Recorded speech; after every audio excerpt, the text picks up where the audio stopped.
sabihin sana ako sa inyo.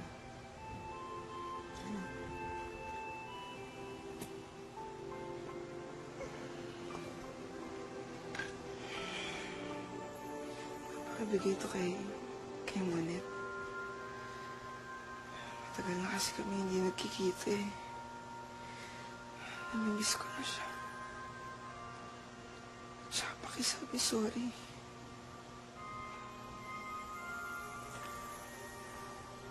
Huwag kang mag-alala. Makakarating ito eh. Tumawag nga pala ang papa mo kagabi. Tinatanong kung may kailangan ka pa raw. Wala naman.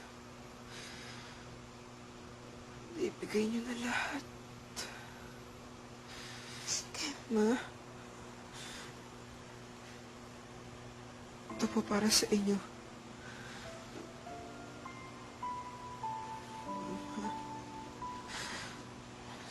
Salamat sa 6 na buwan yung pag-aalaga sa akin. Alam ko nahihirapan na kayo. Hindi. Hindi ako nahihirapan. Talagang ginagawa ko to. Dahil anak kita eh. At mahal na mahal kita.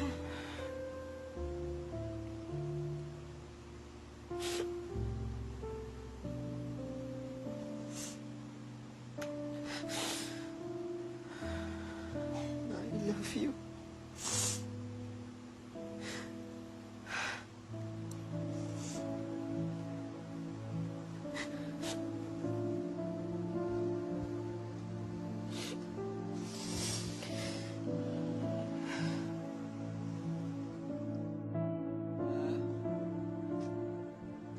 Ma! Ma! Oh! Ma! Bakit? Ano yun? Ha? Man, nadidiliman na ako. Pwede mo pakibukas yung ilaw.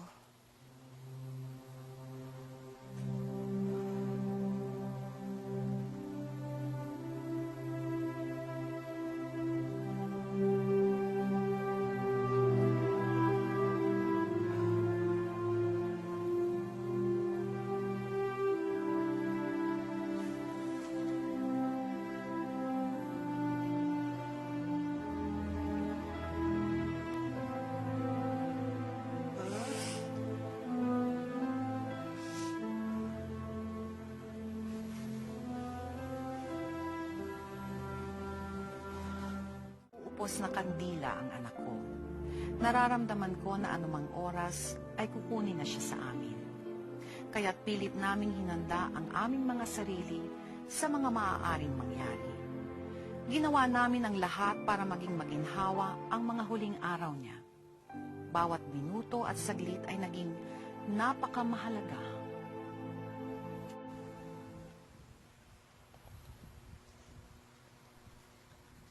Anak, may mga bisita ka. Sino po? Halika kayo. Pasok kayo. Tuloy. Tuloy. Sige. Tuloy kayo.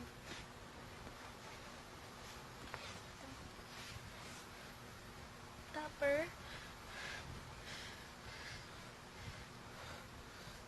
Monet? Oo. May pinapabigay yung school natin. Diploma mo. May diploma din ako. Oo naman. Kahit wala ka dun, nag-graduate ka.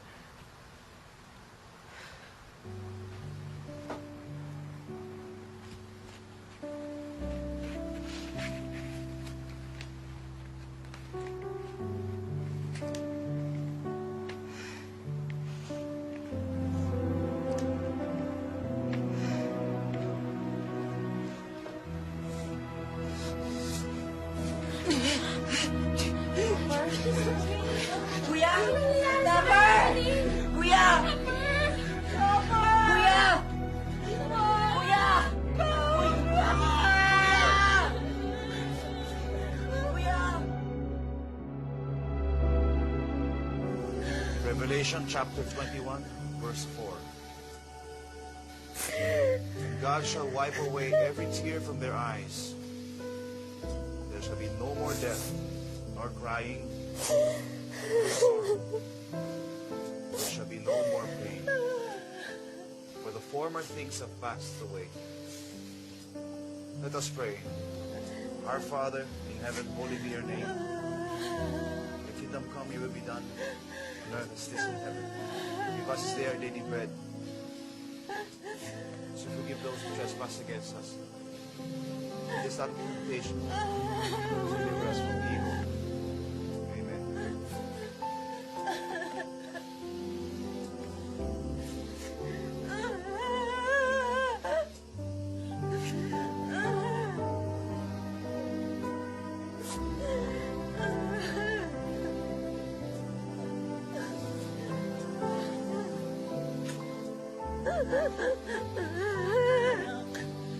Baka gusto mo magpahinga muna ni Chester.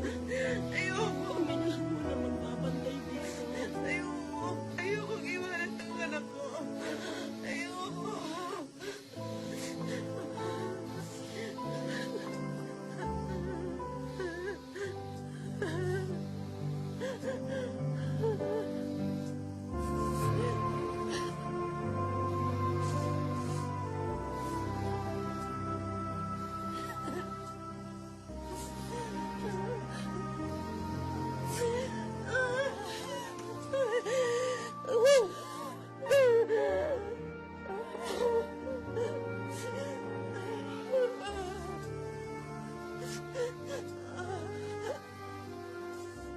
Anak, naririnig mo ba ako?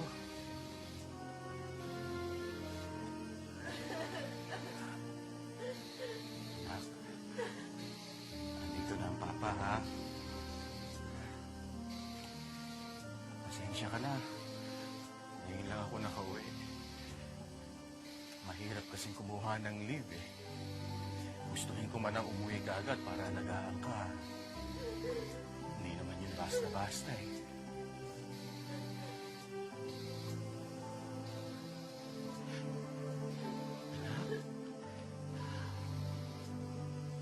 Anak, mahal na mahal ka namin ng mama.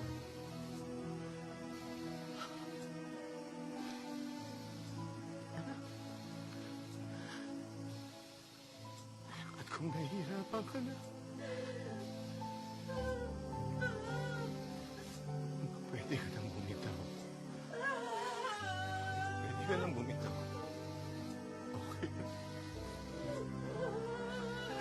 Okay lang. Ako nang bahala. Bahala sa mama mo. Kay Chester. Kahit na si Garfield. Nalalakan mo bang kami?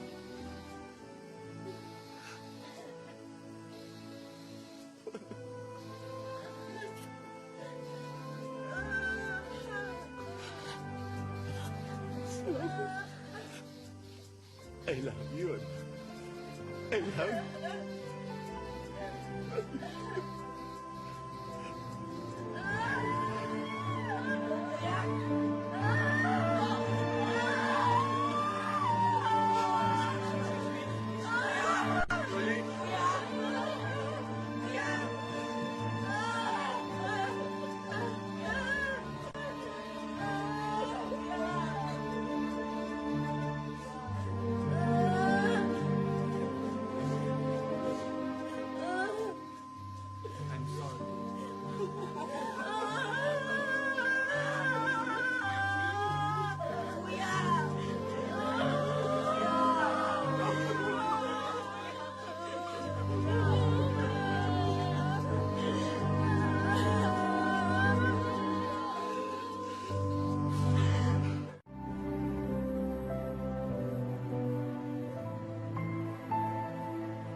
natin to. Kahit anong mangyari,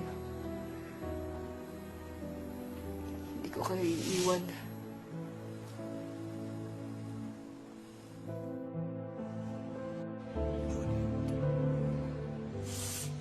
Lakasan mo pa ang tiwala sa Panginoon. Father, bakit niya kinuha si Topper?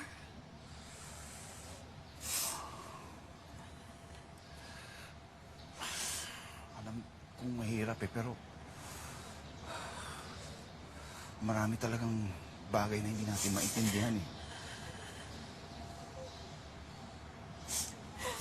Father, kilala mo kami. Hindi kami masamang tao. Mga Diyos kami. Bakit ang anak ko pa? Marami namang masasamang tao dyan.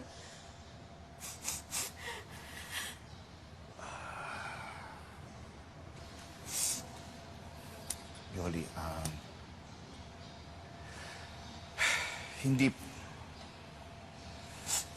hindi parusa ang pagkamatay ni Topper. Siguro may ibang plano ang Panginoon para sa inyo, sa inyong mga naiwan ni Topper. Kailangan dagdagan mo pa ang pananalig mo. Kailangan pangalagaan mo ang sarili mo. Yoli, may isa ka pang anak.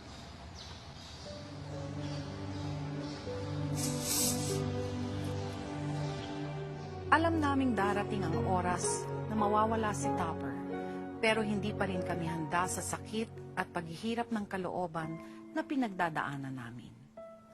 Ang naging sandalan namin ay ang isa't isa.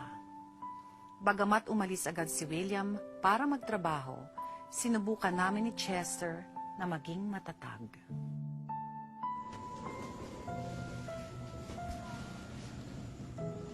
Ano yan? First runner-up po para sa mga gwapo sa school. Ganyan nga, ma. Umiti ka. Matagal ko na hindi nakita yung ngiti niyan. Tsaka, pag umingiti po kayo, gumaganda po kayo. Ikaw talaga.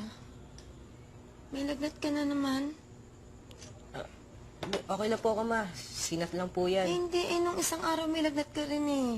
Di, okay lang po ako. Don't worry, ma. Ay, hindi. Bukas magpapacheck up tayo. Ha? Ma, bilisan nyo. Kailangan ko na makabalik sa school kaagad pagkatapos ng check-up ko. Kasi in-tabs na namin, baka matalo kami. Alam ko. Gusto niyo na Ito po? naman. May lagnat ka na't lahat basketball pa rin ang iniisip mo. Kaya ko naman po eh. Kaya nga, halika na. Ay, sandali, wallet ko. Kalimutin talaga.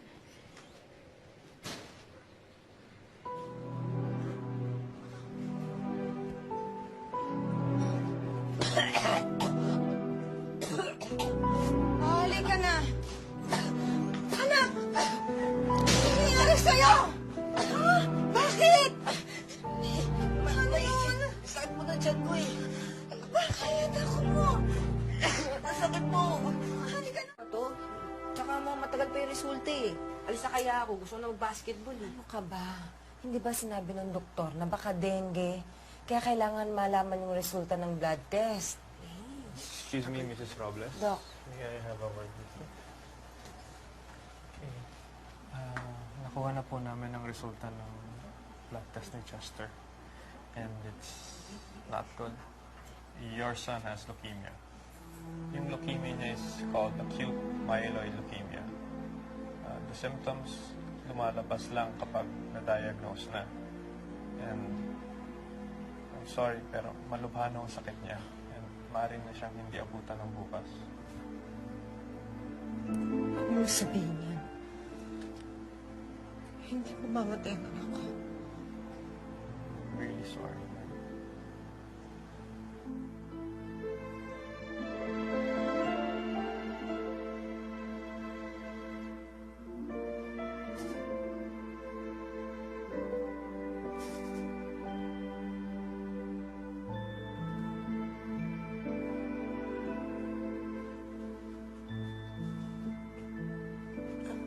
Anak, pinapunta ko lang dito si Father para... Para makapagdasal ang anak ko? Bakit? Hindi naman siya mamamatay ah. Yoli, gusto lang ng nanay mo na may pagdasal siya para... Para handa siya? Pag namatay siya? Hindi. Hindi mamamatay ang anak ko. Nangako siya sa akin, hindi niya ako iiwan. Hindi ako makapaniwalang umuulit ang kapalaran namin. 3 buwan pa lang mula nang kinuha sa amin si Topper, sariwang-sariwa pa ang sakit at lungkot. Hindi ako handa at walang taong maaaring maging handa sa ganitong klaseng pagsubok.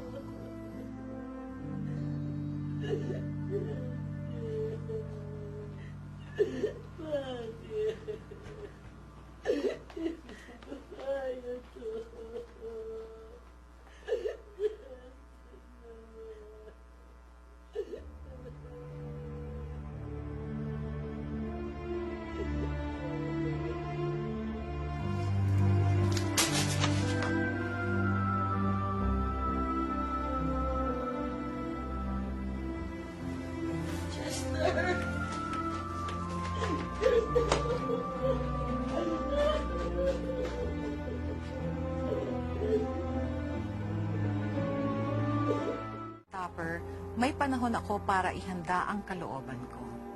Ngunit ngayon, dahil sa bilis ng mga pangyayari, hindi ko alam ang dapat kong maramdaman. Hindi ko matanggap sa sarili ko na pati si Chester ay wala na rin. Ano? Nandiyan na siya.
Nag-aalala ako sa'yo.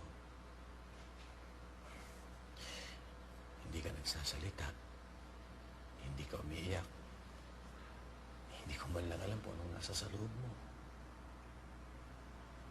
Ma.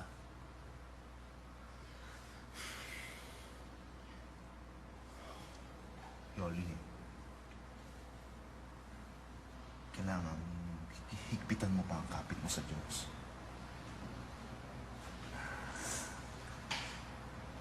Kailangan maniwala tayo na sa Kanya galing ang lahat. Ang buhay natin, ang mga anak mo, lahat pinahiram lang niya. Nung kinuha niya si Topper, ang sabi niya, may dahilan at plano ng Diyos. Hindi ko naiintindihan. Mas lalo kong hindi naiintindihan kung bakit pati si Chester kinuha rin niya sa amin.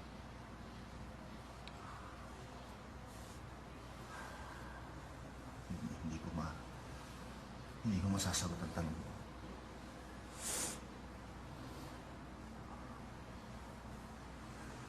Isa lang ang masasabi ko.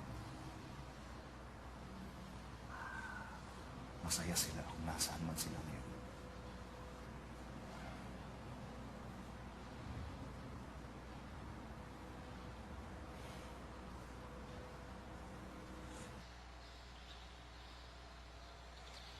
Nung nalaman kong buntis ako sa panganay kong anak na si Topper, masayang-masaya kaming mag-asawa dahil answered prayer yon sa amin. Kahit na delikado akong magbuntis, itinuloy ko.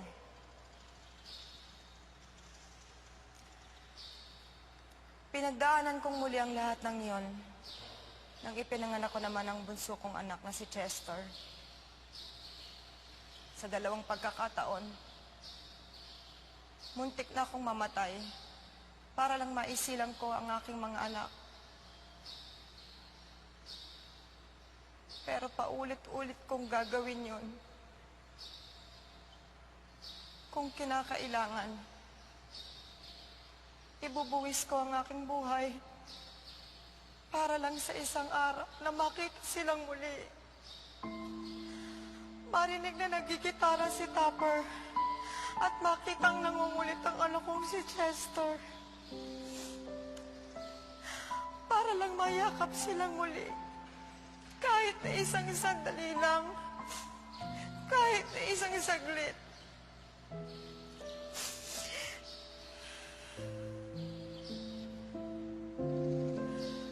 Pero ngayong wala na sila sa buhay ko, hindi ko na alam kung paano pang mabuhay na muli.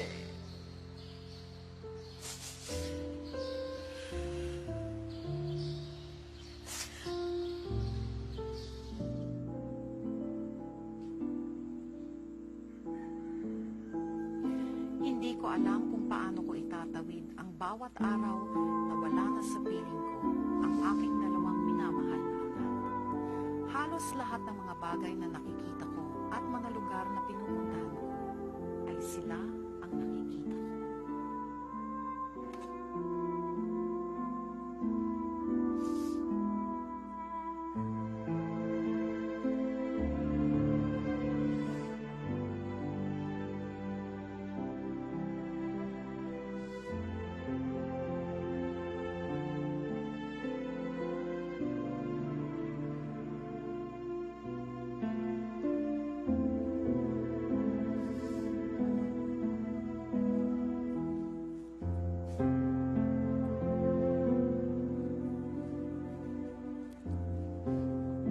Nakain na tayo.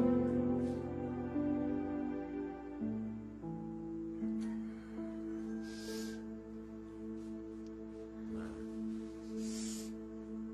ano ba nangyayari sa'yo, ha? Bakit ba? Ano ba gusto mong mangyari, ha? Mamatay? Oo. Gusto ko na rin mamatay. Gusto ko nang isumama sa mga anak ko. Gusto ko na mamatay. Ano naman? Ano mamatay? Ma! Ano ba? Ma! Ma! Ma, pag magpakamatay ka, lalo mong hindi makakasama ang mga anak natin.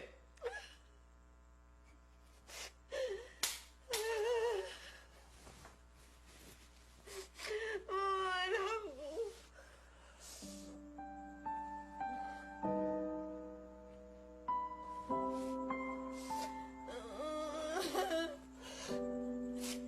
Yoli. Yoli, hindi ka pa ako. Tsaka hindi lang ikaw nasasaktan, ako din.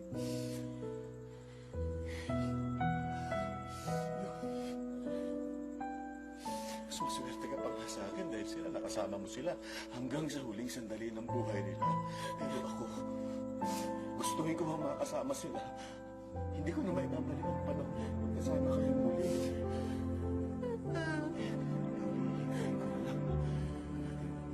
Panahon.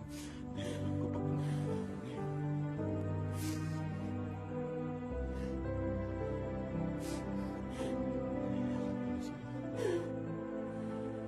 Magsasama-sama ko. Mas masasabi ko ng lahat. Lahat. Gusto ko sabihin sa iyo. Hindi ko sabihin sa iyo.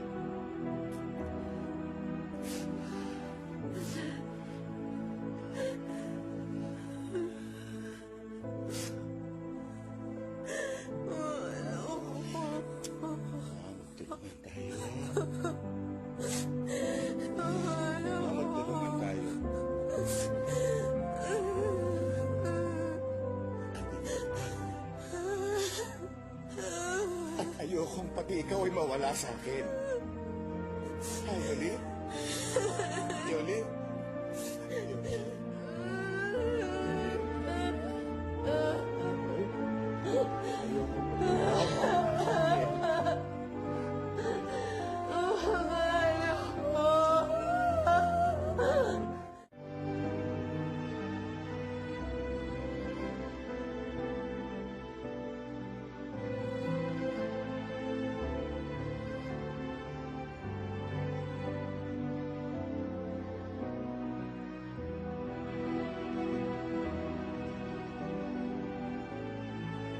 Sa inyo ay walang sumapit na pagsubok na hindi matitiis ng tao.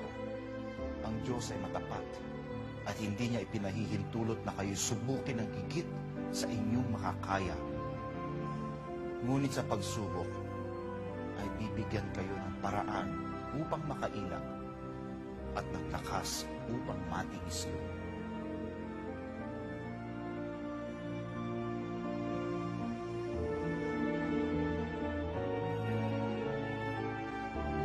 Patuloy ang buhay sa aming mag-asawa. Bawat gising ko sa umaga, sumasalubong pa rin ang pangungulila ko kay Topper at Chester. Kahit natuyuan na ako ng luha, patuloy pa rin ang pag-iyak ng kalooban ko. Hindi ko alam kung kailan darating ang panahon na mawawala na ang sakit. Pero natututunan na namin ni William kumapit sa paniniwala sa Diyos at tumanaw sa hinaharap. Na darating ang panahong magkikita-kita uli kami ng aming mga anak kung saan wala ng sakit at lungkot. Sa katunayan, aalis na kaming mag-asawa sa darating na May 30 papuntang Saudi para doon na manirahan. Iiwan namin ang lahat ng mga hindi magandang nangyari sa amin, ngunit hindi namin makakalimutan ang alaalang iniwan ng aming mga anak. Pinilit naming ihabol ang liham na ito para magsilbing aral sa mga ibang tao na nawawalan na ng pag-asa. Maraming salamat po sa pagpapaunlak ninyo sa liham kong ito. Lubos na gumagalang, Yoli.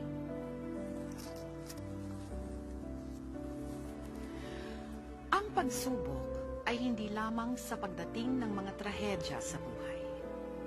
Ang higit na pagsubok ay nasa paraan ng pagtanggap nito dahil higit na madali ang manalig sa panahon ng kasaganahan at saya kaysa sa gitna ng kahirapan at lungkot. Ngunit may kapanatagan tayo sa kaalamang walang krus na ipinagkakaloob na hindi kayang pasanin at walang sakit na hindi humuhupa sa panahon. Ito po si Charo Santos. Magandang gabi.